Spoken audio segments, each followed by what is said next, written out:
Hello दोस्तों, मैं धनंजय गुप्ता आपका स्वागत करता हूं आज एक नई वीडियो में। आज के इस वीडियो की हमारी टॉपिक है sp2 संकरण यानी कि sp2 हाइब्रिडाइजेशन। तो चलिए बिना समय गंवाए आज की इस इंटरेस्टिंग वीडियो को स्टार्ट करते हैं।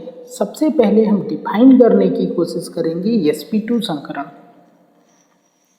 दोस्तों, पिछली वीडियो में भी मैंने आपको समझाया था कि जब भी संकरण के प्रकार को आपको परिभाषित करना हो तो आप देखेंगे कि जो ऑर्बिटल या जो उपकोष यहाँ पर दिए गए हैं इनके घात कितने लिखे गए हैं। तो यहाँ पर s का घात 1 लिखा गया है, यानी कि इस प्रकार के संकरण में एक s ऑर्बिटल का उपयोग किया जाएगा। और p का घात 2 लिखा गया है, यानी कि p से 2 ऑर्बिटल का उपयोग करेंगे। आप जानते हैं p उपकोष में 3 ऑर्बिटल होते हैं, जिसमें से 2 ऑर्बिटलों को यहाँ पर हम उपयोग करेंगे। तो जब एक s ऑर्बिटल और 2 p ऑर्बिटल आपस में संकरित होते हैं तो उसको हम sp2 संकरण कहते हैं।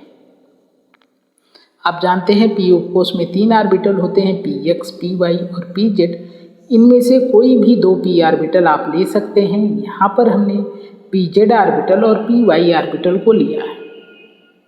तो sp2 संकरण में क्या होगा कि ये 3 ऑर्बिटल जो हैं, जिसमें एक s और 2 p ऑर्बिटल हैं, ये आपस में मिल जाएंगे, एक दूसरे में मिक्स हो जाएंगे और मिक्स होने के बाद संकर ऑर्बिटल का निर्माण करेंगे।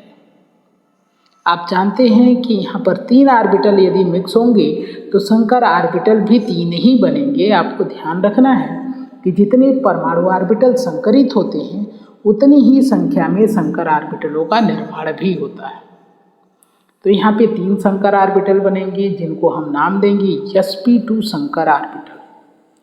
ऐसा नाम इसलिए हम दे रहे हैं क्योंकि संकरण का प्रकार sp2 संकरण है, इसलिए sp2 संकरण से बनने वाले संकर ऑर्बिटलों को sp2 संकर ऑर्बिटल कह रहे हैं। अब संकरण को sp2 संकरण क्यों कह रहे हैं? क्योंकि एक s ऑर्बिटल और 2 p ऑर्बिटल संकरित हो रहे हैं।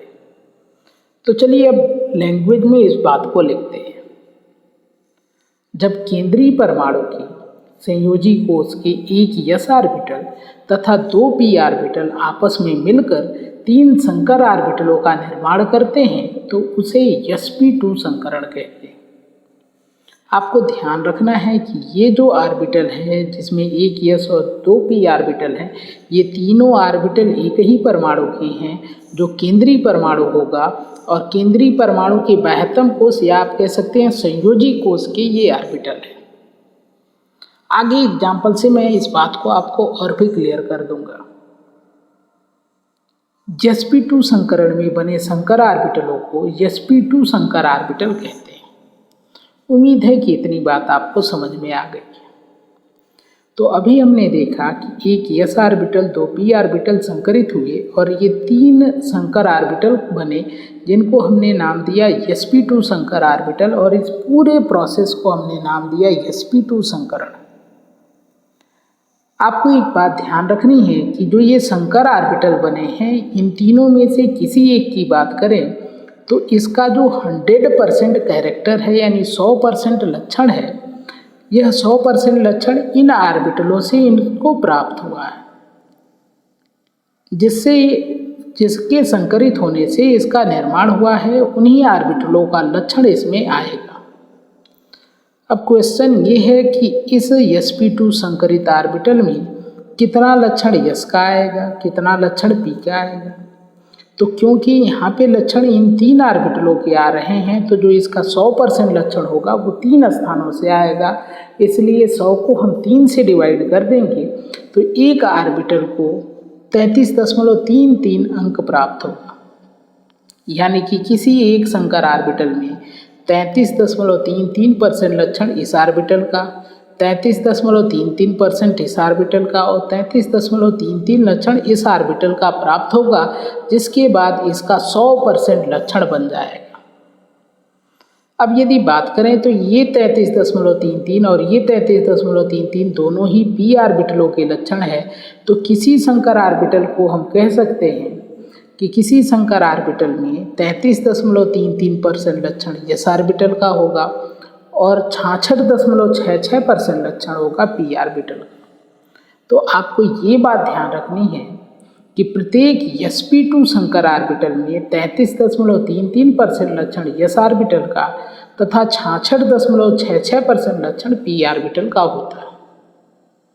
एक और बात जो आपको यहाँ पे ध्यान रखनी है कि हमने संकर ऑर्बिटलों का जो यहाँ पर फिगर बनाया है, यही फिगर हमने sp संकरण में भी बनाया था, जहाँ पे मैंने आपको समझाया था कि संकर ऑर्बिटल चाहे किसी भी प्रकार के संकरण में बनेंगे, उनका सामान्य सा शेप हम लोग यही बनाएंगे, क्योंकि हर बार ये संभव नहीं होगा कि बराबर जितने परसेंट s का और जितने परसेंट p का या d का लक्षण है उतने परसेंट लक्षण दिखाता हुआ फिगर बना पाएँ, ये संभव नहीं है।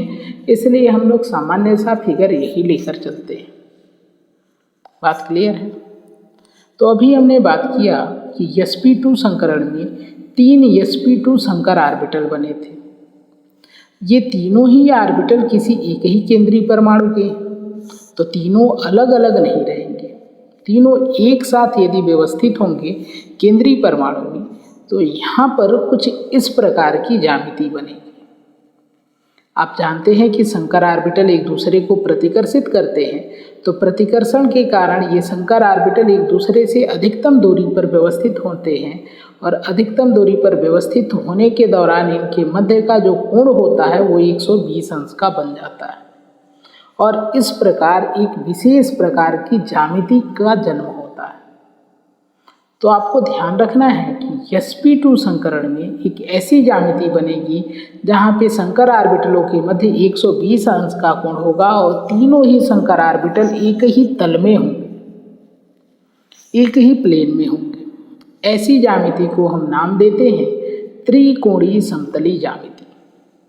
यदि आबंध द्वारा इस ज्यामिति को हम दिखाना चाहें तो कुछ इस प्रकार से दिखाएंगे कि ये केंद्रीय परमाणु है और यहाँ पे 3 परमाणु A, B, C जुड़े हैं और ये जो आबंध बने हैं, इन आबंधों के बीच का जो कोण है 120 अंश है। तीनों ही परमाणु एक ही तल में उपस्थित हैं, इसलिए इसको हम कहेंगे त्रिकोणीय समतली ज्यामिति।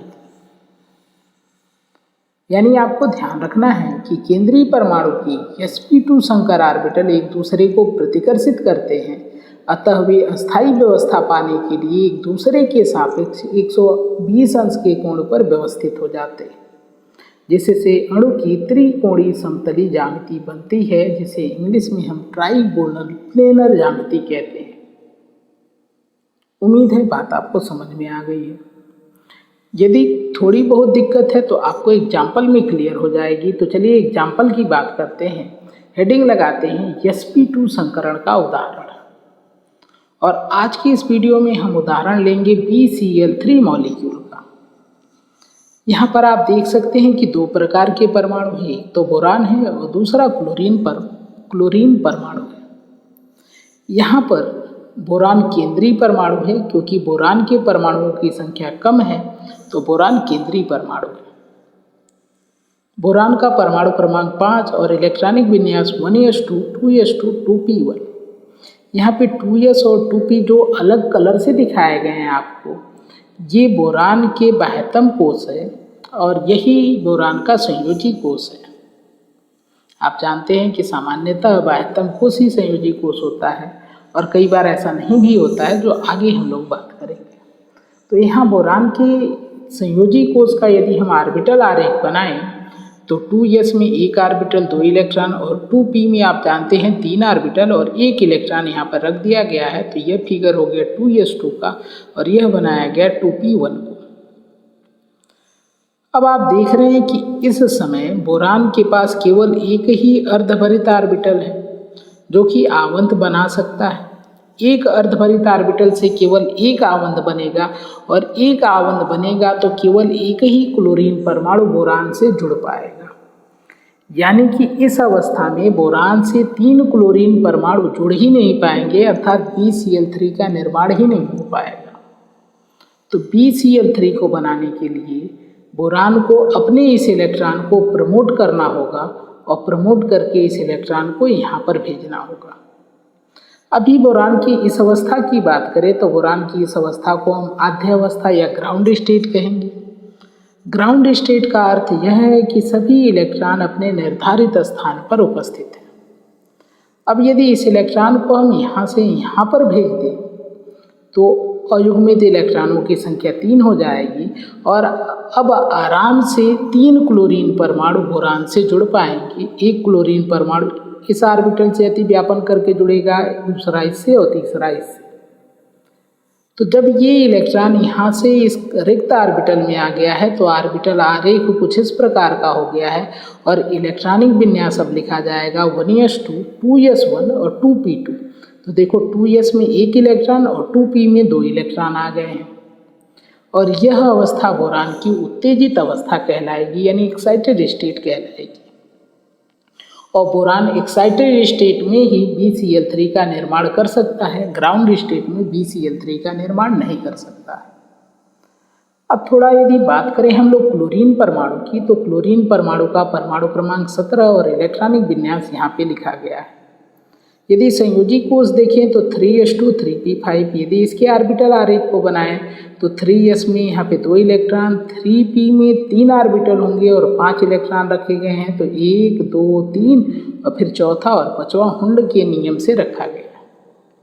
आप देख सकते हैं कि क्लोरीन के पास एक अर्धभरित ऑर्बिटल है जो आबंध बनाएगा।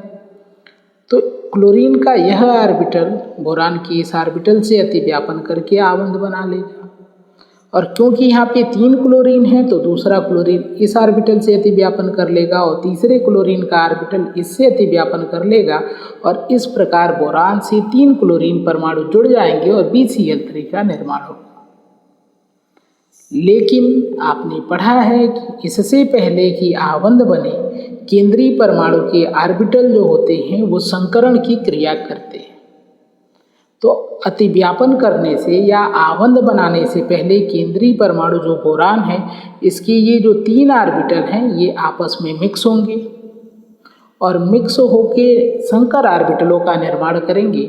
तो यहाँ पर एक s ऑर्बिटल संकरण में भाग लिया और 2 p ऑर्बिटल भाग ले रहे हैं, इसलिए इस संकरण के प्रकार को sp2 संकरण कहेंगे और इससे 3 sp2 संकरित ऑर्बिटल बनेंगे और 3 sp2 संकर ऑर्बिटल जब बोरान में होंगे तो कुछ इस प्रकार से व्यवस्थित होंगे कि उनके मध्य का कोण 120 अंश का होगा। आप देख सकते हैं यहाँ पे 3 संकर ऑर्बिटल बन चुके हैं और तीनों के पास एक एक इलेक्ट्रॉन है, यानी तीनों ऑर्बिटल अर्धभरित अवस्था में है। अब क्लोरीन का एक परमाणु आके इस वाले ऑर्बिटल से अतिव्यापन कर लेगा, क्लोरीन का दूसरा परमाणु आके यहाँ पर अतिव्यापन कर लेगा और क्लोरीन का तीसरा परमाणु आके तीसरे ऑर्बिटल के साथ अतिव्यापन कर लेगा और इस प्रकार BCl3 का निर्माण हो जाएगा।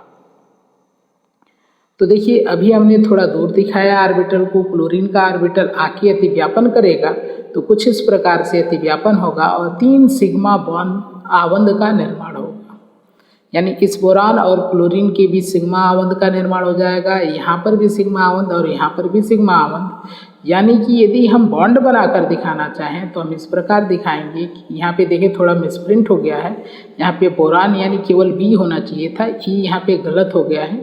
तो B यानी कि बोरान केंद्रीय परमाणु है जिससे 3 क्लोरीन परमाणु जुड़े हैं और बीच का जो एंगल है बॉन्ड एंगल है 120 अंश का है। यह ज्यामिति जो है ट्राइगोनल प्लेनर या त्रिकोणीय समतली ज्यामिति कहलाएगी। तो बात आपको समझ में आ गई है कि किस प्रकार से BCl3 का निर्माण हुआ। तो दोस्तों ये थी आज की वीडियो। उम्मीद है आज की वीडियो आपको पसंद आएगी। वीडियो यदि पसंद आए तो वीडियो को लाइक करें, अपने दोस्तों के साथ शेयर करें, हमारे चैनल को सब्सक्राइब करके बेल आइकन को प्रेस कर लें। वीडियो से संबंधित अपने विचार को कमेंट बॉक्स में लिखें। मिलते हैं आपसे कल एक नई वीडियो में नई टॉपिक के साथ।